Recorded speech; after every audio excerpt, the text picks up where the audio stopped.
കർണാടക ഷിരൂരിൽ ഗംഗാവാലി പുഴയിൽ നിന്ന് ട്രക്കിന്റെ കൂടുതൽ ഭാഗങ്ങൾ കണ്ടെത്തി. ഗിയറിന്റെ ഭാഗങ്ങളും പിൻചക്രവുമാണ് കണ്ടെത്തിയത്. നേരത്തെ ട്രക്കിൽ തടികെട്ടാൻ ഉപയോഗിക്കുന്ന കയർ കണ്ടെത്തിയിരുന്നു. ഗോവയിൽ നിന്ന് ട്രജർ തിങ്കളാഴ്ച എത്തിക്കും. ഇന്ന് രാവിലെ 10 മണിയോടെയാണ് ഈശ്വർ മാൽപ്പയുടെ നേതൃത്വത്തിൽ തിരച്ചിൽ ആരംഭിക്കുന്നത്. പിന്നാലെ നേവിയും എത്തി. ഈശ്വർ മാൽപ്പ ആദ്യ ഡൈവിൽ തന്നെ ലോഹം കണ്ടെടുത്തു.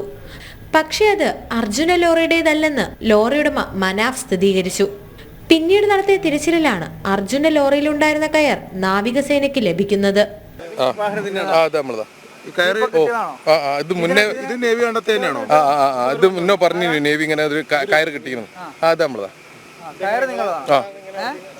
ഇത് നമ്മളാണ് വാങ്ങിക്കൊടുത്തത്. ഈ കയറും മരത്തിന് കെട്ടുന്നതാണ്. അതായത് ലോഡ് ടൈറ്റാക്കി കെട്ടുന്നതാണ്. ഇത് അവിടുന്ന് മുറിച്ചെടുത്തതാ അവര് എന്നോ പറഞ്ഞു ഓഫീസർ. ഇത് എനിക്ക് കാണിച്ചു തരാതെ ഇന്റെ ലോറിന്റെ കയറിന്റെ വലുപ്പം മനാഫ് ഒന്ന് കാണിച്ചുകൊണ്ടായിരുന്നു. കുറെ കയർ അവിടെ ഇട്ടീനും ഒരു നിങ്ങളെല്ലാവരും വരുന്നതിന് മുമ്പേ ഇന്നെ പല ടെസ്റ്റിങ്ങും നടത്തിക്കുന്നു വരിക. ഞാൻ ഈ കയറിന്റെ വലുപ്പം കറക്റ്റായിട്ട് കാണിച്ചു കൊടുത്താണ്. ഇതാണ് എൻ്റെ കയറിന്റെ വലുപ്പം എന്നുള്ളത്. അതിനുശേഷം ഇപ്പോൾ എൻ്റെ മുന്നിലേക്ക് ഇട്ട് ഇപ്പോൾ മൂപ്പരിട്ട് പോയതാണ്. ഇപ്പോൾ ഞാൻ കണ്ടില്ലേ. നേവിക്ക്. തുടർന്ന് കയർ ലഭിച്ച സ്ഥലം കേന്ദ്രീകരിച്ചായിരുന്നു പരിശോധന. വെള്ളത്തിനടിയിൽ മരക്കഷ്ണങ്ങളും പാറയുമായതിനാൽ ഡ്രഡ്ജർ എത്തിച്ച് തിരച്ചിൽ നടത്താനാണ് തീരുമാനം. Today I spoke to Government of Goa.